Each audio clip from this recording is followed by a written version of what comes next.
নমস্কার বন্ধুরা, অপর্ণা রান্নাঘরের আরও একটি পর্বে আপনাদের সবাইকে স্বাগত। কেমন আছেন বন্ধুরা? আশা করি ভালো আছেন। আজ চলে এসেছি দেশি মশলা পাস্তার রেসিপি নিয়ে। ঝটপট পেনে পাস্তা দিয়ে আমি কিভাবে দেশি মশলা পাস্তা বানালাম সেই রেসিপিটাই আজ আপনাদের সঙ্গে শেয়ার করব। চলুন দেখে নিই। তার জন্য নিয়ে নিয়েছি আমি 1 প্যাকেট পেনে পাস্তা। প্রথমে আমি ফুটন্ত গরম জলে 1 প্যাকেট পেনে পাস্তা আর 1/4 টেবিল স্পুন নুন দিয়ে খুব ভালো করে সেদ্ধ করে নিয়েছি। তারপর জল ঝরিয়ে পাস্তার মধ্যে আমি কাঁচা তেল মাখিয়ে রেডি করে রেখেছি। এইবার একটা কড়াই বসিয়ে দিয়েছি গ্যাস ওভেনে, দিয়ে দিয়েছি 2 টেবিল স্পুন রিফাইন অয়েল আর 1 টেবিল স্পুন বাটার আর রিফাইন অয়েল খুব ভালো করে গরম হয়ে যাওয়ার পর দিয়ে দিলাম এর মধ্যে 1 টেবিল স্পুন রসুন কুচি, 1 টেবিল স্পুন আদা কুচি আর 1 টেবিল স্পুন কাঁচা লঙ্কা কুচি। খুব ভালো করে ফ্রাই করে নেব। এইবার এর মধ্যে আমি দিয়ে দেব ডুমো করে কেটে রাখা পেঁয়াজ। আমি এখানে 3টে ছোট সাইজের ডুমো করে কেটে রাখা পেঁয়াজ ব্যবহার করেছি। খুব ভালো করে ভেজে নিচ্ছি।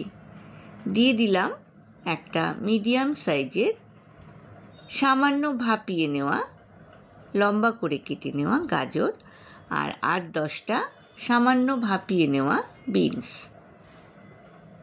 এইবার এর মধ্যে আমি দিয়ে দেব স্বাদ মতো নুন। দিয়ে দিলাম 1/4 টিস্পুন ধনে গুঁড়ো, 1/4 টিস্পুন হলুদ গুঁড়ো আর 1 টিস্পুন কাশ্মীরি লাল লঙ্কার গুঁড়ো। দিয়ে দিলাম একটা মিডিয়াম সাইজের টমেটো পেস্ট।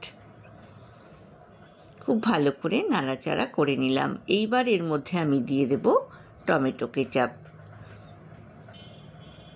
আমি এখানে 2 টেবিল স্পুন টমেটো কেচাপ ব্যবহার করলাম। খুব ভালো করে সব কিছু একসঙ্গে মিক্স করে নিলাম। এইবার এর মধ্যে আমি দিয়ে দেব সেদ্ধ করে তেল মাখিয়ে রাখা পেনে পাস্তা। খুব ভালো করে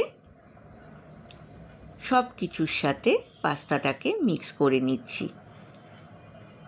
এর মধ্যে দিয়ে দিলাম 1/2 টেবিল স্পুন কাশ্মীরি লাল লঙ্কার গুঁড়ো, স্বাদ মতো নুন আর চিনি। খুব ভালো করে মিক্স করে নেব। গ্যাসের ফ্লেমটা আমি মিডিয়াম টু হাই রেখেছি। বন্ধুরা যারা প্রথম থেকে আমার সঙ্গে আছেন তাদেরকে অনেক ধন্যবাদ।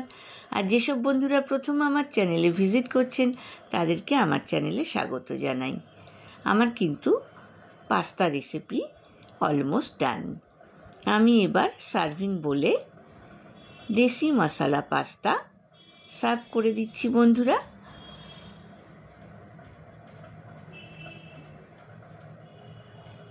এরপর আমি এর মধ্যে দিয়ে দেব কুচনো ধনে পাতা আর দিয়ে দেব সেদ্ধ করে রাখা ডিমের সাদা অংশটা আমি গ্রেট করে এর উপরে গার্নিশিং করে দিয়েছি। আশা করি আজকের রেসিপিটা আপনাদের ভালো লেগেছে। ভালো লাগলে লাইক, কমেন্ট, শেয়ার করতে কিন্তু ভুলবেন না। পাশে থাকা বেল আইকনটা প্রেস করবেন, তাহলে আমার নতুন নতুন রান্নার নোটিফিকেশান বা আপডেট কিন্তু আপনার কাছে প্রথম পৌঁছবে। আজ এ পর্যন্তই বন্ধুরা, দেখা হবে আবার নতুন রেসিপি নিয়ে। ভালো থাকবেন, সুস্থ থাকবেন। ধন্যবাদ।